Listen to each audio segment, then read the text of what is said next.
तो हम यहाँ बात कर रहे थे एक्रोसोम की क्रिया किस प्रकार होती है और भेदन क्रिया किस प्रकार होती है। इन सभी जंतुओं में हमने देखा इस प्रकार की क्रियाएं होती हैं अलग अलग जंतुओं में, और हम ये मान के चलते हैं कि जो एग की मेम्ब्रेन्स हैं, जो अंड झिल्लियां हैं, ठीक है, एग मेम्ब्रेन्स जो उपस्थित हैं, इनमें पॉलीस्पर्मी को रोकने की क्षमता होती है। ठीक है, बहुत सारे शुक्राणु एक साथ इनके द्वारा अंदर नहीं जा सकते, ये रोक कर रखते हैं पॉलीस्पर्मी। ठीक, अब हम बात करते हैं यही क्रिया हम मैमल्स में भी देखने को मिलती है। ठीक है, मैमल्स में भी इस प्रकार की क्रियाएं हमें देखने को मिलती हैं। तो मैमल्स में क्या होता है कि एक्रोसोम में कुछ एंजाइम उपस्थित होते हैं। एक्रोसोम क्या है? एक प्रकार की टोपीनुमा संरचना है, कैप लाइक स्ट्रक्चर है, जो शुक्राणु के जस्ट ऊपर की तरफ व्यवस्थित है, और इसमें बहुत सारे लयनकारी एंजाइम उपस्थित हैं। लाइटिक एंजाइम्स जो होते हैं वो उपस्थित रहते हैं, जैसे हम बोलते हैं एक्रोसोमेन, एक्रोसिन, इसी के साथ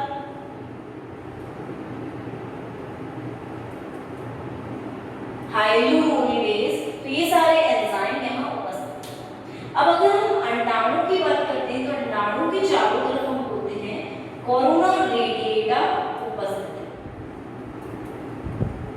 ठीक है, इस प्रकार की कोशिकाएं यहाँ उपस्थित रहती हैं, जिसे हम नाम देते हैं कोरोना रेडिएटा।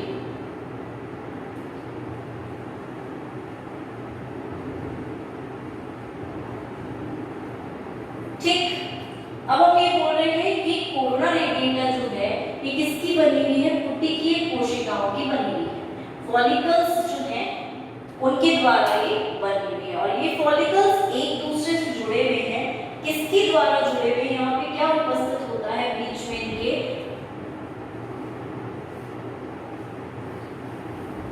हाइलुरोनिक एसिड उपस्थित रहता है, और इस एसिड के कारण ये सारी जो भी कोशिकाएं हैं ये आपस में एक दूसरे से संलग्न है, जुड़ी हुई है। ठीक है, एक दूसरे से बाइंडेड है इस एसिड के कारण। तो हाइलुरोनिडेज क्या करेगा? इस एसिड को तोड़ेगा। जहां से भी स्पर्म को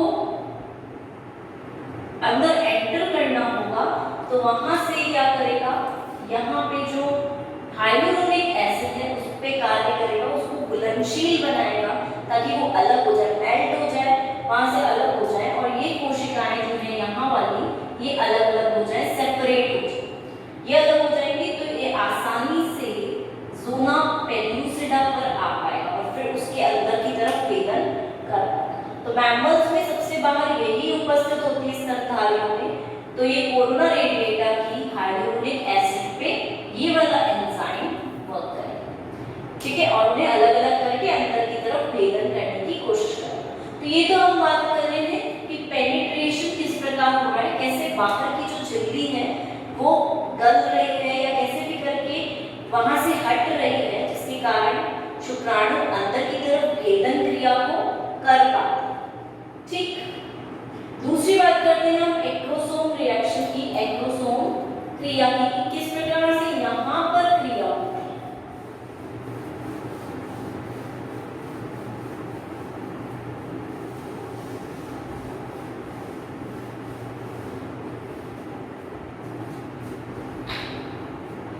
इस प्रकार से उपस्थित रहता है ये संरचना, ये हो गया न्यूक्लियस।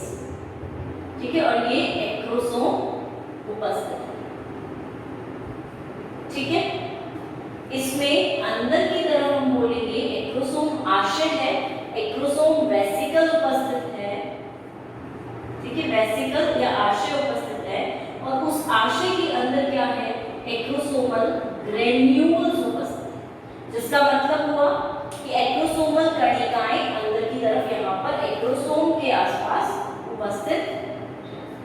तो क्या होगा? क्रिया कैसे होगी? यहाँ पर न्यूक्लियस है, उल्टा देखते हैं हम इस रिएक्शन को। एक्रोसोमल कणिका जो है वो बाहर आ जाएगी।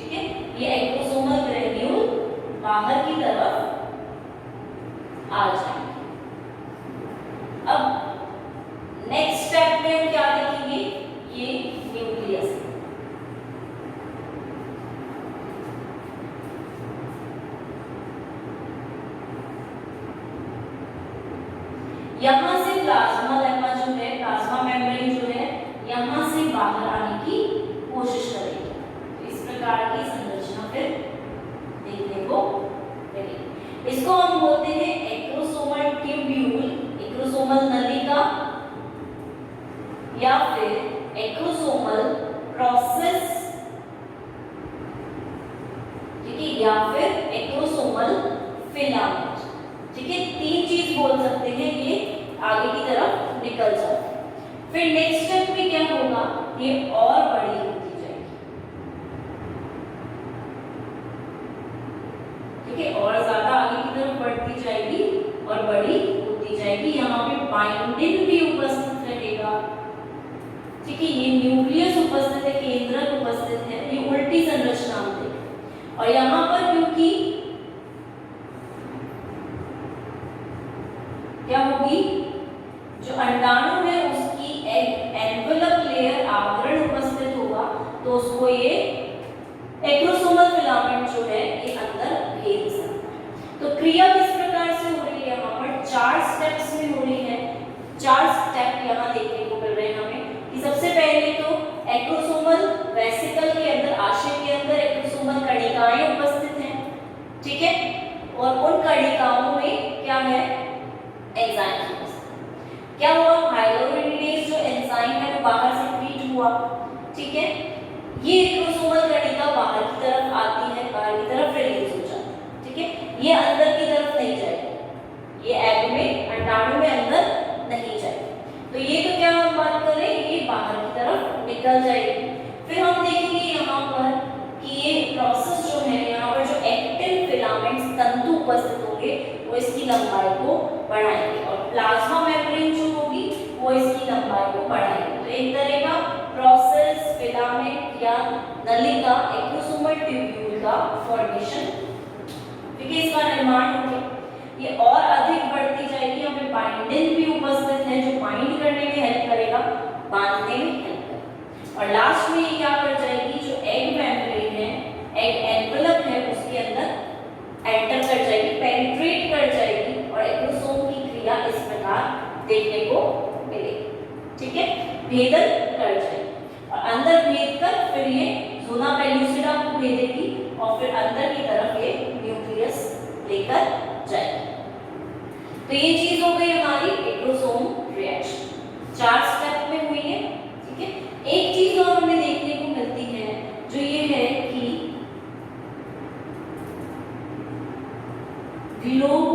ग्लोबोज़ूस्पर्मिया, ये एक कंडीशन है जिसके अंदर हम क्या देखते हैं कि जो न्यूक्लियस है, या हम बोल सकते हैं सिर वाला जो भाग है शुक्राणु का, वो ग्लोब की तरह गोल उपस्थित होता है। ठीक है, ग्लोब की तरह उपस्थित होता है, गोल होता है, जिसके अंदर एक्रोसोम ही नहीं होता।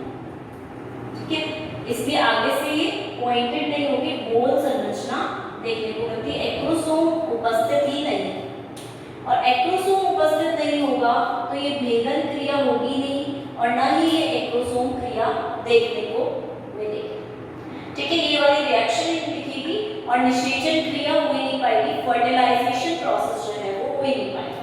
तो इस कंडीशन में हम बोलते हैं कि ये ग्लोब के समान होती है और इसमें एक्रोसोम की उपस्थिति नहीं होती, जिसके कारण विदलन भी वहां पर हो ही नहीं पाता और ये क्रिया वहां नहीं देखी जाती। अब हम बात करते हैं मैमल्स की। तो मैमल्स में ऐसी कोई संरचना हमें देखने को नहीं मिलती। ठीक है, ऐसा कोई एक्रोसोमल क्रिया वहां पर नहीं होती है। वहां पर जस्ट ये होता है कि जो भी हाइलोरोनिडेज एंजाइम है वो ब्रेक करेगा मेम्ब्रेन को और डायरेक्ट स्पर्म जो है अंदर की तरफ एंटर कर जाता है। ठीक है, डायरेक्ट शुक्राणु अंदर की तरफ भेदन करता है। इस तरह का कोई प्रोसेस नहीं कराता, ना कोई ट्यूब्यूल, ना कोई नलिका की निर्माण मैमल्स। लेकिन लोअर ऑर्गेनिजम्स में निचले जो जंतु होंगे उनके अंदर इस प्रकार की क्रिया देखने को मिलती है। तो ये 3rd स्टेप था एक्रोसोमल रिएक्शन। सॉरी,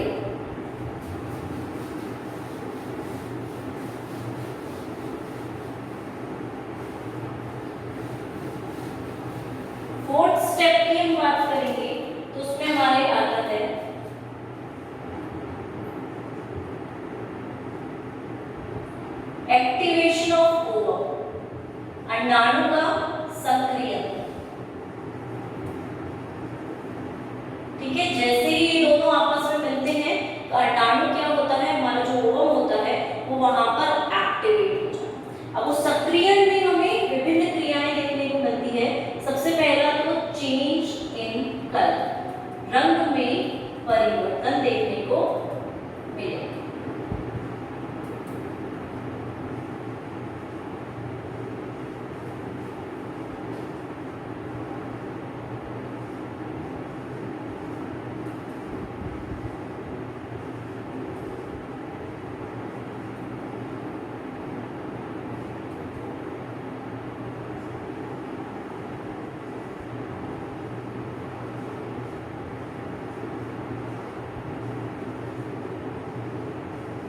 ठीक है, ये चार क्रियाएं यहाँ देखने को मिलती है। सबसे पहली बात करेंगे हम चेंज इन कलर, मतलब कलर में हमें चेंज दिखेगा ओवम के अंडाणु के। तो हम देखेंगे कि यहाँ पर जैसे ही शुक्राणु आके अटैच होता है तो यहाँ पर कलर चेंज देखने को मिलेगा, मतलब क्योंकि वसा जो है, फैट जो है, उसका डिस्ट्रीब्यूशन इसके कारण पूरे उसमें हो जाएगा, डिस्ट्रीब्यूशन हो जाएगा, वितरित हो जाएगा ये शुक्राणु के आते ही।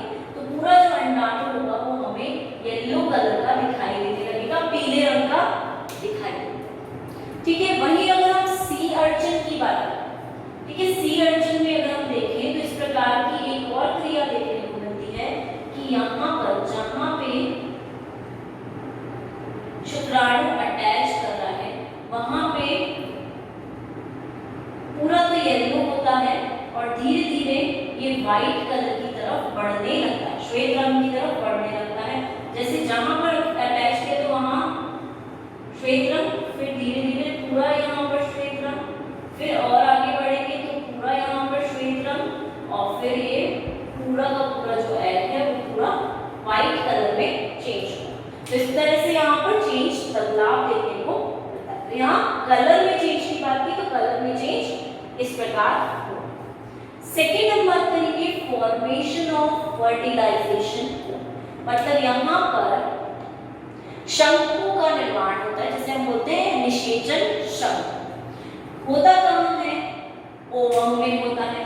ठीक है, क्रिया देख लेते हैं। जैसे ये ओवम है, ये नॉर्मल है, यहाँ पर शुक्राणु उपस्थित है, स्पर्म उपस्थित, और ये ओवम। तो यहाँ हम क्या देखेंगे, कोन जैसी संरचना देखने को मिलेगी।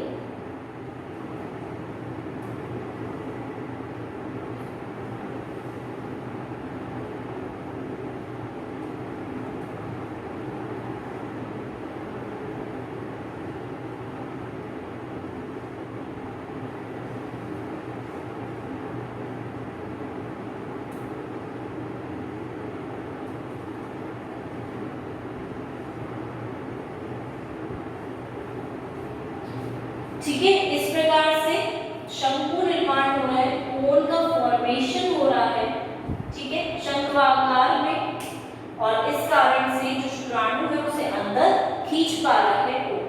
ठीक है, इस तरह से ये ऊपर की तरफ इवेजिनेट होता है, ऊपर की तरफ अंगुली के समान प्रवर्ध निकलते हैं, इससे प्रोसेसेस निकलते हैं, उसको हम बोल रहे हैं कोन, और उसके अंदर शुक्राणु अंदर की तरफ प्रवेश कर पाता है। फॉर्मेशन ऑफ फर्टिलाइजेशन कोन, निषेचन शंकु का निर्माण हो रहा है, इसके अंदर ये अंदर जा पाते हैं। और जब अंदर जाने की बात करते हैं शुक्राणु के, तो हम बात करते हैं यहाँ पे न्यूक्लियस अंदर की तरफ जाता है।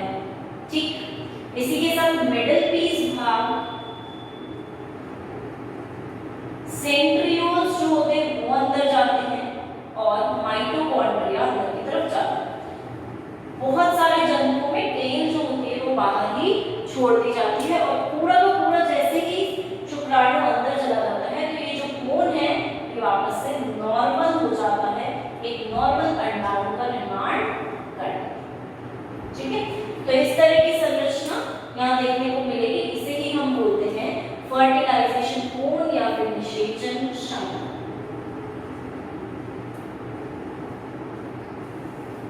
ठीक, क्लियर है ये चीज कि किस प्रकार से फर्टिलाइजेशन कोन का निर्माण होता है। तो एक्टिवेशन में पहले हमने बोला कलर में चेंज, रंग में परिवर्तन हो रहा है।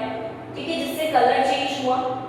दूसरी हमने बात की यहाँ पर कि निषेचन शंकु का निर्माण हो रहा है, जो हमने क्रिया यहाँ पर देखी। किस प्रकार? ठीक। और ये हम बोलते हैं कि मैमल्स में हमें इस प्रकार की संरचना देखने को नहीं मिलती, कि मैमल्स में आपस में ऐसे ही बन जाते हैं।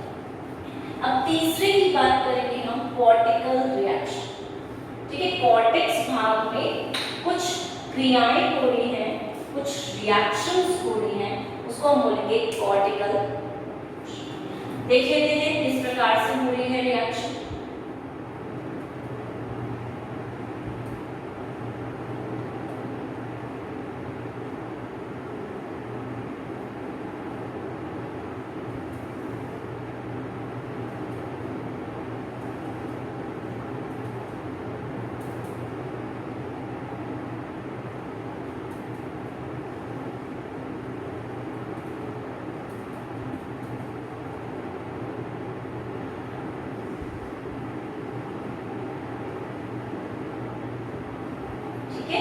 ये है हमारी कॉर्टिकल ग्रेन्यूल्स या कॉर्टिकल कणिकाएं जिन्हें हम बोलते हैं।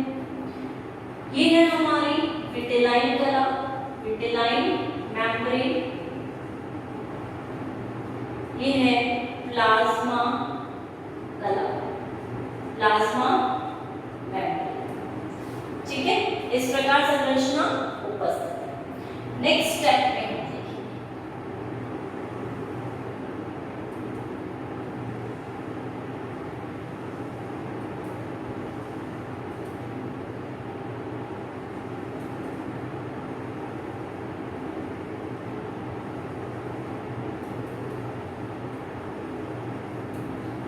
मेम्ब्रेन्स वही हैं, बस यहाँ चेंज देखने को मिल रहा है। ठीक है, वही कॉर्टिकल ग्रेन्यूल्स बर्स्ट हो जाते हैं, वही विटेलाइन कला, विटेलाइन मेम्ब्रेन उपस्थित रहती है। ठीक है, अब नेक्स्ट स्टेप में हम देखेंगे, ये है फर्स्ट, ये है सेकंड। थर्ड स्टेप में देखते हैं क्या होगा।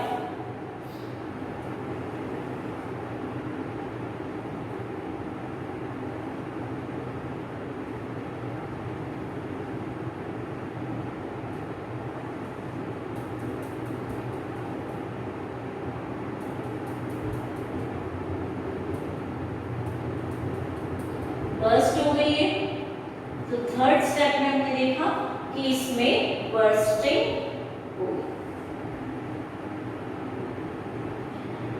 फोर्थ स्टेप में हम देखते हैं क्या होता है।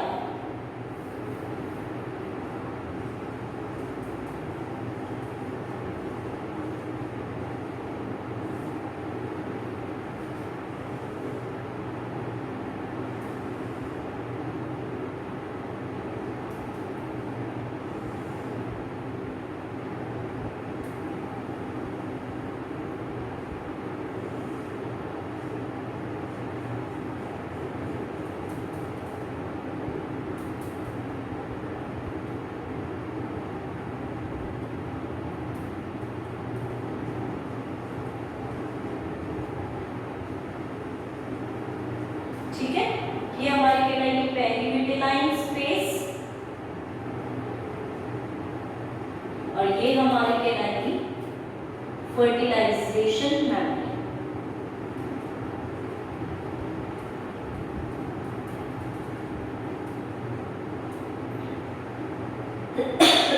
सॉरी,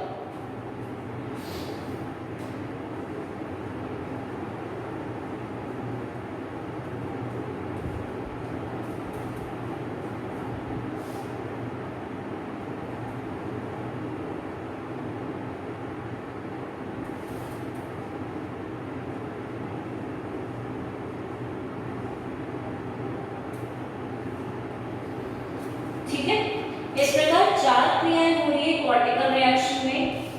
वल्कुटी भाग में यहाँ पर क्रियाएं हो रही हैं, और निर्माण किसका हो रहा है?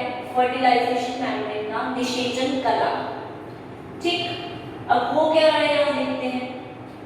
विटेलाइन कला उपस्थित है,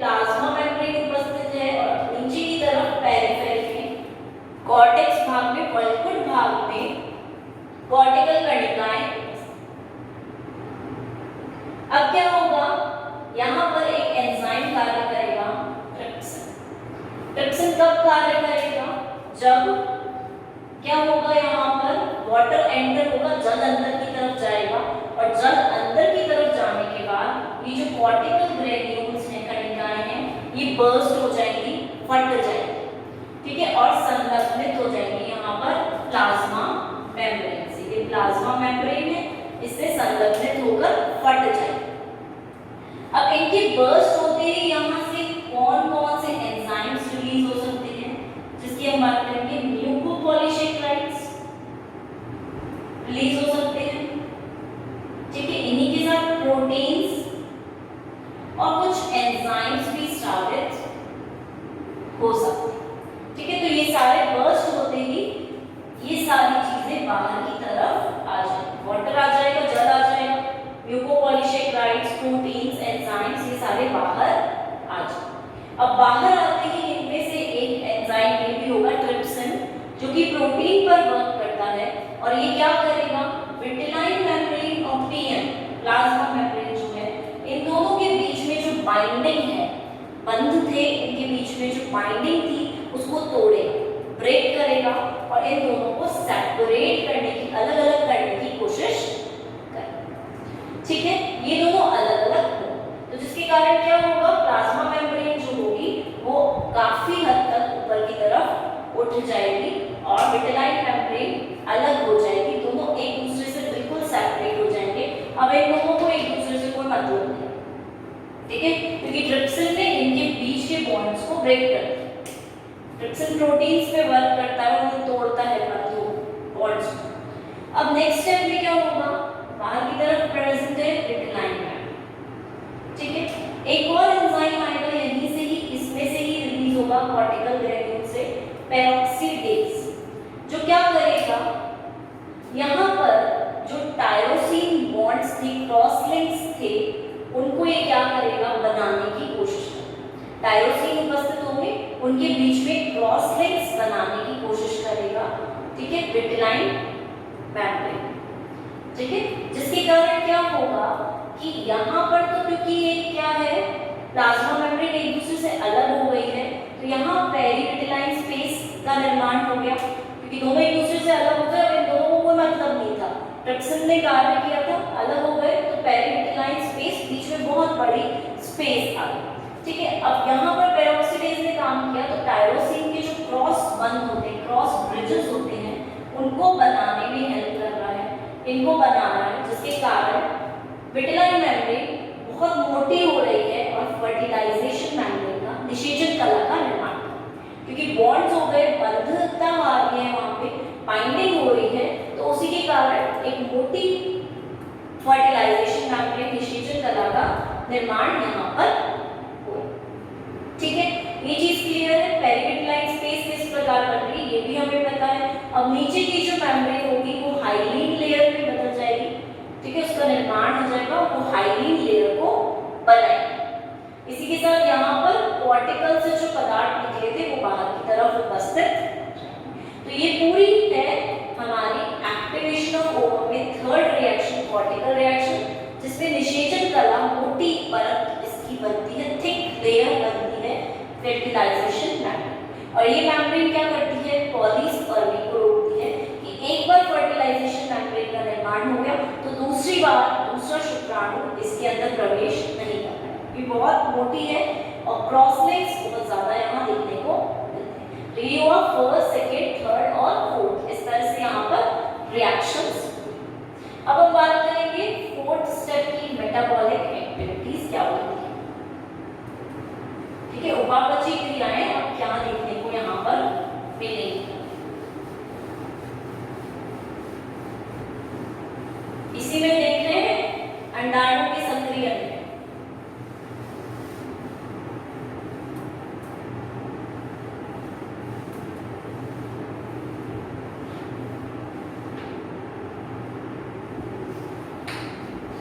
मेटाबॉलिक एक्टिविटीज, उपापचयी क्रिया, इनकी बात करते हैं। सबसे पहले हम मान के चलेंगे कि यहाँ पर एडिनाइलेट साइक्लेज जो होता है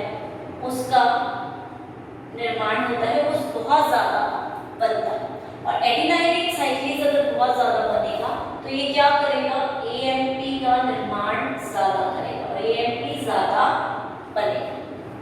ठीक है, तो ये चीज हमें क्लियर है कि मेटाबॉलिक एक्टिविटीज क्या हो रही हैं, फर्टिलाइजेशन किसके कारण बहुत ज्यादा प्रेरित हो रहा है। तो जैसे कि शुक्राणु अंदर प्रवेश किया, कॉर्टिकल रिएक्शन हुई, विभेदन हुआ, वहां पर रिएक्शन हुई, क्रिया हुई, तो एडिनाइलेट साइक्लेज का नंबर बढ़ेगा वहां पर बहुत ज्यादा और एएमपी का निर्माण। ठीक है, एडिनाइलेट साइक्लेज बनेगा तो क्या होगा,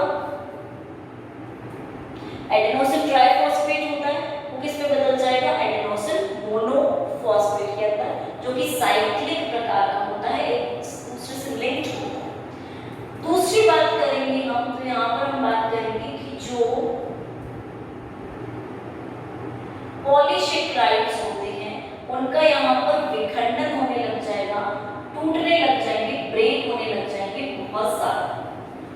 ठीक है, इनका विखंडन होगा, ये ब्रेक होने लग जाएंगे, तो हम बोल सकते हैं मोनोसेकेराइड्स हमें ज्यादा मात्रा में मिलेंगे। ठीक है, तीसरी बात हम बोल रहे हैं कि यहाँ पर प्रोटीन का संश्लेषण होगा, प्रोटीन फॉर्मेशन होगा जो ज्यादा मात्रा में।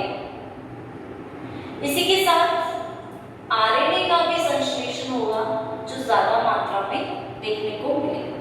और इसी के साथ हम बोलेंगे डीएनए का भी संश्लेषण होगा, ये भी हमें ज्यादा मात्रा में देखने को मिलेगा। ये मेटाबॉलिक एक्टिविटीज की बात करें। ठीक है, और इसी के साथ यहाँ पर रेस्पिरेशन रेट जो होगी, ठीक है, वो रेस्पिरेशन रेट, श्वसन दर भी बढ़ जाएगी, जिससे कि क्या होगा, क्योंकि डीएनए ज्यादा बढ़ रहा है, श्वसन दर ज्यादा हो गई है, तो उसके कारण क्लीवेज जो है, विदलन की जो क्रिया है वो भी ज्यादा, क्योंकि श्वसन ज्यादा हो रहा है तो विदलन को हम ऑटोमेटिकली बोलेंगे कि ये यहाँ पर ज्यादा हमें देखने को मिले। तो ये चीज क्लियर है कि इस प्रकार मेटाबॉलिक एक्टिविटीज यहाँ देखने को मिलती है और हर चीज में हम देखेंगे कि यहाँ पर बढ़ रही है। ठीक है, ये ब्रेक होकर भी किसको बढ़ा रहे हैं, मोनोसेकेराइड्स को बढ़ा रहे हैं, और बढ़ने के कारण यहाँ क्या होगा, डेवलपमेंट जो है, ठीक है, जाइगोट का निर्माण तो होगा ही और डेवलपमेंट की तरफ ये अग्रसर करेगा, परिवर्तन होगा, इसका परिवर्तन की तरफ ये जाएगा। तो इस प्रकार यहाँ पर क्रिया देखने को मिली मेटाबॉलिक एक्टिविटीज।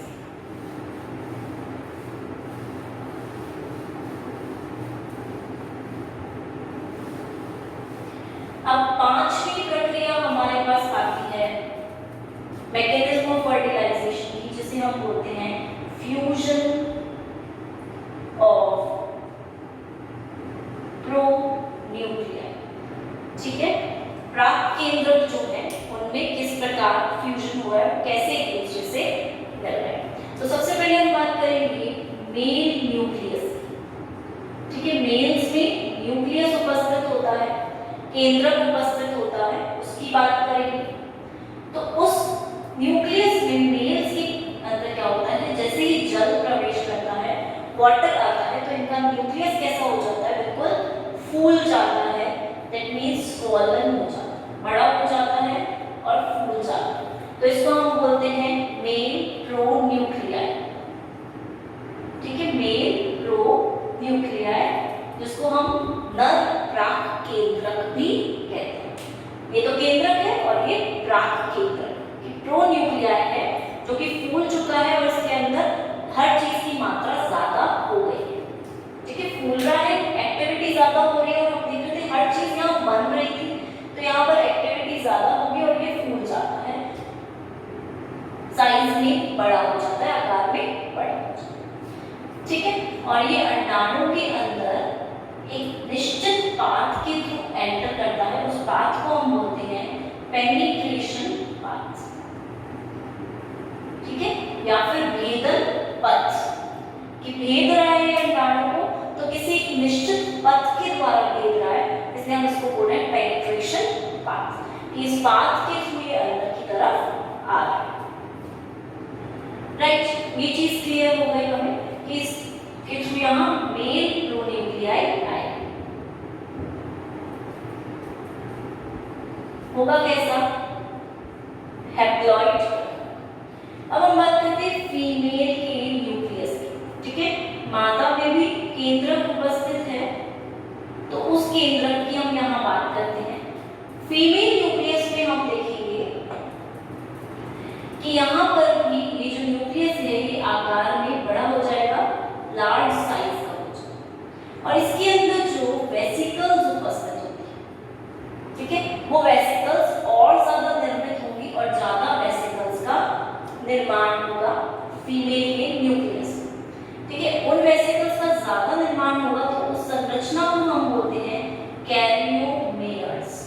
ये कैरियोमेयर्स ज्यादा बन रहे हैं, और कैरियोमेयर अगर ज्यादा बन रहे हैं तो ये क्या होगा, और बड़ा हो जाएगा और फूल जाएगा और कहलाएगा फीमेल प्रोन्यूक्लिया या फीमेल प्रोन्यूक्लियस, जिसका मतलब हुआ मादा प्राक केंद्र।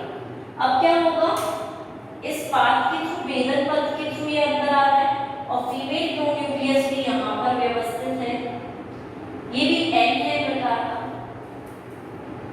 तो दोनों मिल जाएंगे, फ्यूजन हो जाएगा दोनों के अंदर, और वो फ्यूजन किस प्रक्रिया के द्वारा होगा,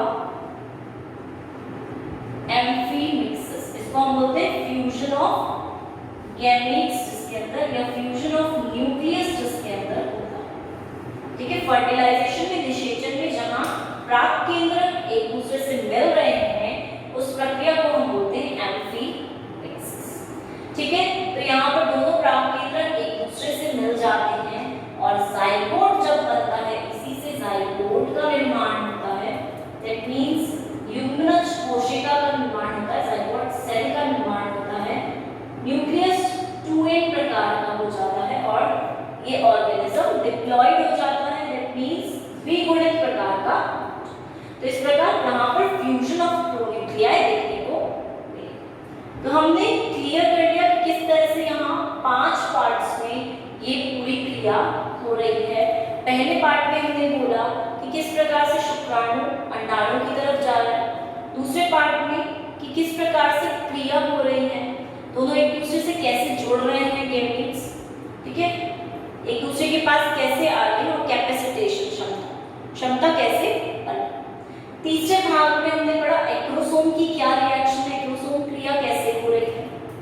चौथे भाग में हमने पढ़ा कि जो अंडाणु है उसके अंदर क्या चेंजेस हो रहे हैं, उसको कैसे सक्रिय हो रहा है, और पांचवें भाग में हमने पढ़ा कि प्रोन्यूक्लियाई जो है वो एक दूसरे से कैसे संलग्न हो रहे हैं और फ्यूजन कैसे, ठीक है। तो इस प्रकार यहाँ हम बात करेंगे जाइगोट सेल का निर्माण हो जाता है, जाइगोट कोशिका बन जाती है।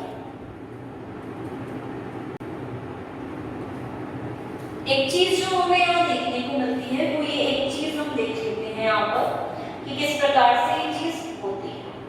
जैसे अगर हम बोल रहे हैं कि जब फ्यूजन हो रहा है प्राक केंद्रक का, प्राक केंद्रक एक दूसरे से फ्यूज हो रहे हैं, तो जैसे हम बात करें ये अंडाणु है, ओवम है, तो इसके अंदर जब स्पर्म एंटर करता है तो किस प्रकार से एंटर करेगा वो, कि आगे की तरफ तो क्या उपस्थित होगा, न्यूक्लियस, ठीक है, उसके जस्ट पीछे की तरफ यहाँ क्या उपस्थित होगा, सेंट्रियोल तारक केंद्र, यहाँ क्या उपस्थित होगा, माइटोकॉन्ड्रिया, ठीक है। तो इस प्रकार से ये अंदर की तरफ आता है, ठीक है। अब हम बोल रहे हैं अंदर की तरफ जब न्यूक्लियस आ रहा है तो ये यहाँ तक अगर आता है और फूल जाता है, प्रोन्यूक्लियाई का निर्माण करता है, प्राक केंद्रक का निर्माण करता है, दैट मींस प्रोन्यूक्लियस को जब ये बनाता है तो हम यहाँ देखेंगे एक इंटरेस्टिंग चीज, यहाँ हमें एक चीज देखने को मिलेगी। वो चीज क्या है कि जैसे ये अंदर की तरफ आएगा, फीमेल प्रोन्यूक्लियस यहाँ है, इसकी एंट्री इस प्रकार होगी, तो न्यूक्लियस माइटोकॉन्ड्रिया भी आ रहा है, तो जैसे अंदर एंट्री करते ही क्या होता है, वहां पे 180 डिग्री पर ये घूम जाता है, ठीक है। ये जो है ये 180 डिग्री पर घूम जाता है, तो जिसके कारण क्या होता है, जो प्रोन्यूक्लियस होगा वो इसके साथ फ्यूज कर जाएगा, ये दोनों आपस में मिलकर जाइगोट का निर्माण कर लेते हैं इस प्रकार से, ठीक है। तो इस तरह से हम बोले कि 180 डिग्री पे घूमना इसका जरूरी है, तभी ये आसानी से दोनों प्रोन्यूक्लियाई जो होंगे, दोनों प्राकेंद्रक जो होंगे एक दूसरे से मिलकर एम्फीमिक्सिस की क्रिया करेंगे और दोनों फ्यूज हो जाएंगे न्यूक्लियाई।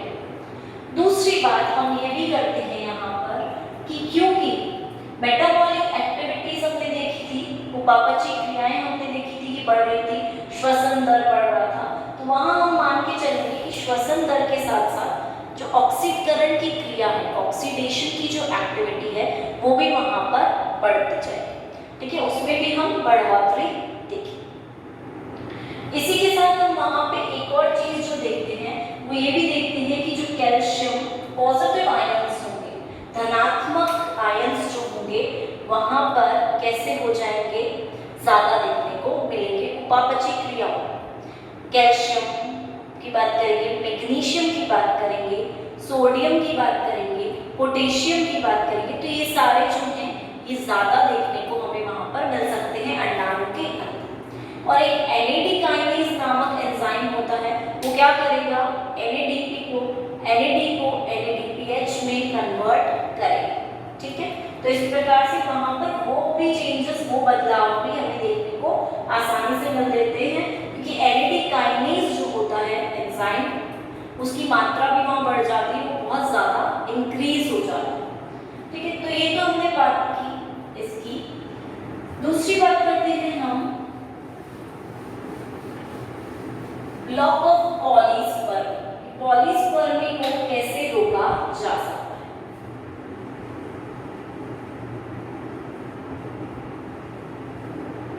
ठीक है, पॉलीस्पर्मी को कैसे रोका जा सकता है। पहली बात तो अगर हम बोलते हैं कि पॉलीस्पर्मी अगर होती है तो वहां पर हमें, वैसे तो हमें द्विगुणित डिप्लॉइड क्रोमोसोम्स दिख रहे थे, द्विगुणित गुणसूत्र देखने को मिलते हैं, पर पॉलीस्पर्मी के कारण हम बोल सकते हैं बहुगुणित प्रकार का जंतु देखने को मिल सकता है। ठीक है, बहुत सारे शुक्राणु अगर अंदर प्रवेश कर जाते हैं तो बहुत सारे न्यूक्लियस भी होंगे, और न्यूक्लियस ज्यादा होंगे तो वहां पर N मिलकर 5N भी बना सकते हैं, 2N के अलावा 3N 4N, तो इस तरह से बना सकते हैं। तो बहुगुणित प्रकार का गुणसूत्र वहां देखने को मिल सकता है, जिससे विदलन क्रिया अच्छे से नहीं होता। और पॉलीस्पर्मी को हमने बोला कि बहुत सारे शुक्राणुओं का एक साथ प्रवेश, तो इसको हम रोक सकते हैं। इसके दो मैकेनिज्म, एक है फास्ट ब्लॉक, एक है स्लो ब्लॉक। ठीक है, एक तो बहुत जल्दी जल्दी ब्लॉक किया जाता है पॉलीस्पर्मी, जो कि हम देखते हैं सी अर्चिन के अंदर। एकाइनोडर्मेटा का मेंबर है, इसको बहुत जल्दी रोका जाता है इसके अंदर, क्योंकि ये बाहर की तरफ है। ठीक है, वाटर में बाह्य निषेचन करते हैं, एक्सटर्नल फर्टिलाइजेशन करते हैं, तो वहां पर एक्सटर्नल फर्टिलाइजेशन है, तो वहां पर ज्यादा चांस है कि बहुत सारे स्पर्म आके, बहुत सारे शुक्राणु आके इसके अंदर आ सकते हैं, कि पूरे वाटर में उन्होंने शुक्राणु रिलीज किए थे, पूरे जल में शुक्राणु उपस्थित हैं। ठीक है, तो जल्दी जल्दी आके यहाँ पे फ्यूजन कर सकते हैं, इसलिए यहाँ पर रोकना ज्यादा जरूरी होता है। अब यहाँ पर रोकने के लिए हम बात करते हैं कि पहले क्या होता है, नेगेटिव प्रकार का होता है, ये ऋणात्मक प्रकार का होता है अंदर से ओवम, और जैसे ही एक ने फर्टिलाइज किया, निषेचन क्रिया की, तो ये क्या हो जाता है, पॉजिटिव प्रकार का, धनात्मक प्रकार का हो जाता है, पॉजिटिव टाइप में चेंज। अब ये पॉजिटिव में चेंज होते ही ये आसपास किसी शुक्राणु को आने ही नहीं देगा, और फटाफट से, मतलब हम बोलते हैं विद इन सेकेंड्स में ही ये क्रिया हो जाती है, और दूसरा ब्लॉक हो जाता है पॉलीस्पर्मी। ठीक है, ज्यादा शुक्राणु को अंदर आने ही नहीं देता, क्योंकि चेंज हो जाता है, इसका जो वातावरण है अंदर से वो बिल्कुल चेंज हो जाएगा, तो वहीं पे ही बाहर ही आना भी चाहेंगे तो यहीं पे ही रुक जाएंगे, अंदर निषेचित नहीं हो पाएंगे। वहीं अगर हम स्लो ब्लॉक की बात करें, धीरे धीरे ब्लॉक हो रहा है, तो ये इंटरनल फर्टिलाइजेशन में देखा जाता है, जहाँ आंतरिक निषेचन हो वहां पर इस क्रिया को देखा जाता है, क्योंकि आंतरिक निषेचन में हम बोलते हैं बहुत लिमिटेड, बहुत कम संख्या में शुक्राणु जाते हैं। ठीक है, शुक्राणु की संख्या कम होती है, ये यहाँ पर धीरे धीरे भी ब्लॉक होगा, धीरे धीरे भी क्रिया होगी तो भी यहाँ काम चल जाए। और स्लो ब्लॉक ऑफ पॉलीस्पर्मी में हम क्या बोलेंगे यहाँ पर कि कॉर्टिकल क्रिया होगी, कॉर्टिकल रिएक्शन होगी और उस रिएक्शन के कारण धीरे धीरे प्रोसेस आगे की तरफ चलते हुए पेरिविटेलाइन स्पेस को बनाएगा और फिर उसके ऊपर निषेचन कला बनाएगा, फर्टिलाइजेशन। और वो फर्टिलाइजेशन मेम्ब्रेन या जो निषेचन कला है वो इतनी मोटी होगी कि वो शुक्राणु को अंदर दूसरे को प्रवेश नहीं करने देगी। और ये क्रिया होगी कब? जब एक शुक्राणु फर्टिलाइजेशन के लिए अंदर आ चुका है, ठीक है, एक स्पर्म, एक मेल गैमेट युग्मक जो है वो अंदर की तरफ आ चुका है युग्म में, तब ये क्रिया होगी, ये कला बनेगी और फिर वो और शुक्राणु को अंदर की तरफ प्रवेश नहीं करेगा। तो ये है फास्ट ब्लॉक और ये है स्लो ब्लॉक। अलग अलग जंतुओं में अलग अलग प्रकार से पॉलीस्पर्मी को रोका जाता है, ठीक है, बहुशुक्राणुता को रोका जाता है। दूसरी हम बात करेंगे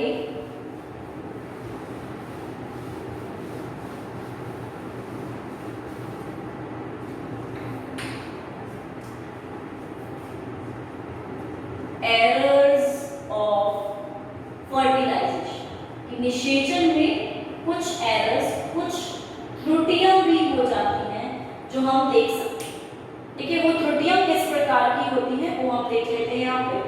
जैसे पहली बात करेंगे पॉलीस्पर्मी या पॉलीएंड्री।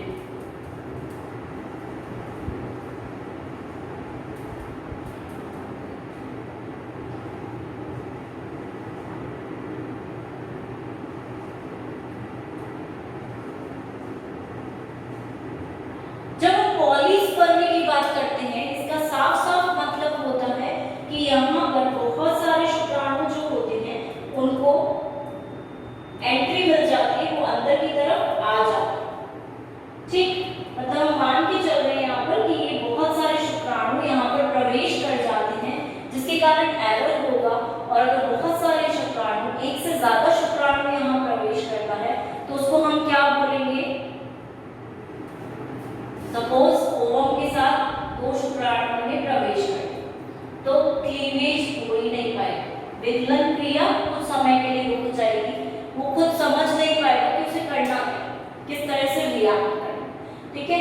मोस्ट प्रोबेबली यही चीज देखी जाती है, ठीक है, जिसका मतलब हुआ कि यहाँ पर बहुत सारे शुक्राणु अंदर की तरफ प्रवेश कर, ठीक है। या फिर हम बोल सकते हैं यहाँ पर पॉलीस्पर्मी कंडीशन में कि फीमेल का तो एक प्रोन्यूक्लियस था, ठीक है, प्रोन्यूक्लियस था, लेकिन मेल के दो प्रोन्यूक्लियस थे, तो उन दो प्रोन्यूक्लियस ने फीमेल के एक प्रोन्यूक्लियस के साथ कंबाइन।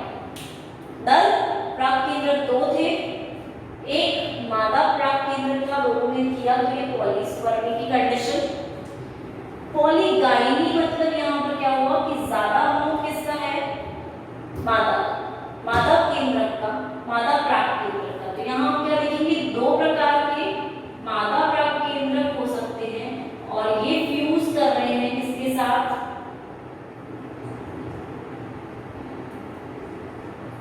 एक मेल या एक नर प्रोन्यूक्लियाई के साथ,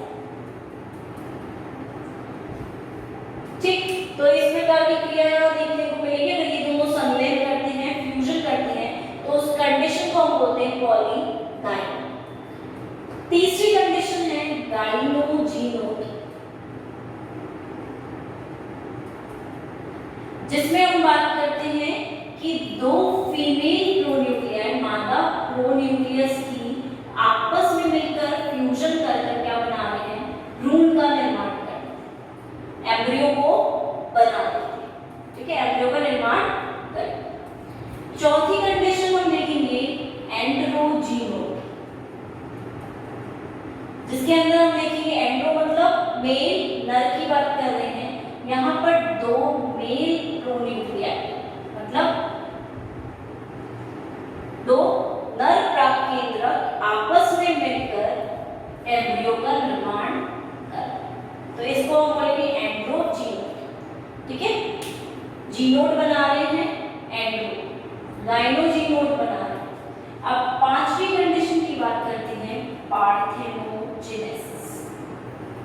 जिसका मतलब हुआ अनिषेचन। यहाँ पे बाय चांस फर्टिलाइजेशन की क्रिया, निषेचन की क्रिया हो नहीं पाई, ठीक है, तो वहाँ पार्थेनोजेनेसिस की क्रिया होती है, निषेचन रुक गए एक प्रकार से, तो वहाँ पर हम देखेंगे अनिषेचन, जहाँ पर दो लैंगिक ग्रुप की आवश्यकता नहीं होती, सिर्फ एक अकेला भी संतति बढ़ा सकता है, ऑफस्प्रिंग्स को बढ़ा सकता है, मतलब ये एक प्रकार का सेक्सुअल रिप्रोडक्शन नहीं है, ठीक है, लैंगिक प्रकार का प्रजनन नहीं होता है, ठीक है। तो इस प्रकार से 5 त्रुटियां हो सकती हैं, जिसके अंदर पॉलीस्पर्मी में 2 मेल के प्रोन्यूक्लियर कंबाइन होकर फ्यूज करेंगे, यहाँ पर ज्यादा किसके होंगे, फीमेल के होंगे, क्योंकि पॉलीगाइनी है। यहाँ पर गाइनोजिनियोड में दोनों फीमेल के ही प्राकेंद्रक आपस में मिलकर भ्रूण बना रहे हैं, यहाँ पर मेल के प्राकेंद्रक आपस में मिलकर भ्रूण का निर्माण कर रहे हैं, और यहाँ निषेक जनन पूरी नहीं पा रहे। तो ये कुछ प्रकार की फर्टिलाइजेशन की त्रुटियां हैं कि फर्टिलाइजेशन में किस प्रकार से एरर्स देखने को मिल सकते हैं। लास्टली हम बात करेंगे फर्टिलाइजेशन में सिग्निफिकेंस, इसका क्या महत्व होता है, सिग्निफिकेंस ऑफ फर्टिलाइजेशन।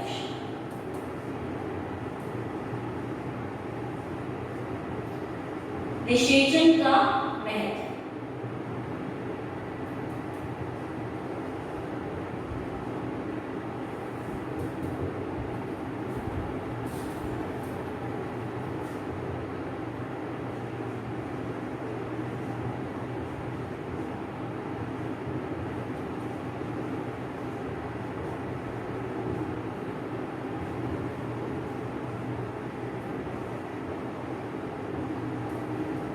देखते हैं एक बार।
ये हमारे महत्व है फर्टिलाइजेशन।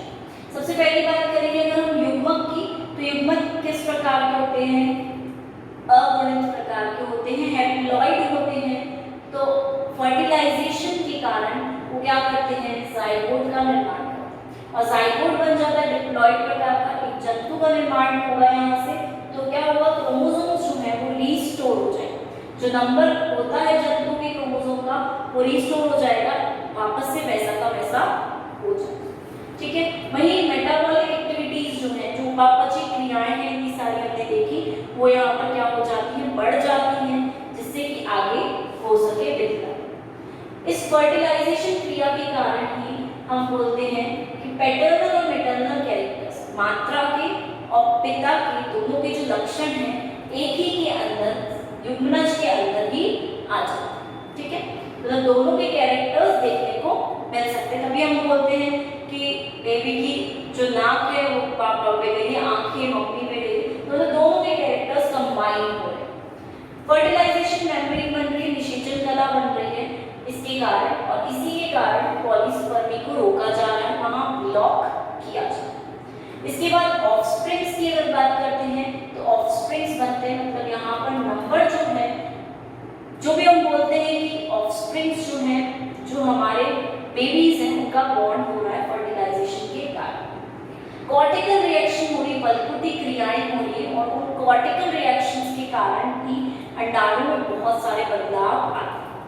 ठीक, उसी के बाद हम बात करेंगे कि अगर ये रिएक्शन होती है, ये क्रिया होती है, तो हम बोलेंगे स्पीशीज का जो नंबर है, जातियों का जो नंबर है, वो मेंटेन किया जा रहा है, क्योंकि इसके कारण बढ़ रही है प्रजाति, और स्पीशीज नंबर को, जाति के नंबर को नियंत्रित ही नहीं, ऊपर बढ़ाया भी जा रहा है। ठीक है, बिल्कुल कम नहीं, चेंजेस आ रहे हैं, बहुत ज्यादा बदलाव आ रहे हैं फर्टिलाइजेशन के कारण, क्योंकि ये एक प्रकार का सेक्सुअल रिप्रोडक्शन है, जिसके द्वारा यहाँ पर तो अलग अलग प्रकार के जो गैमेट्स थे वो मिल रहे थे, तो यहाँ पर बदलाव ज्यादा आएगा, परिवर्तन ज्यादा देखने को मिलेगा। और इसके बाद जैसे ये बनेगा तो क्लीवेज जो है वो प्रेरित होगा, डीएनए का संश्लेषण ज्यादा होगा, विकलन की क्रियाएं होंगी, और फिर जाइगोट से वही ब्लास्टुला बनेगा, कोरक बनेगा, गेस्टुला बनेगा, और आगे की तरफ ऑर्गेनिज्म डेवलपमेंट कर पाएगा। तो यहाँ हम इस तरह से बात करते हैं कि फर्टिलाइजेशन का महत्व, ये सारे फर्टिलाइजेशन के महत्व देखे जाते हैं।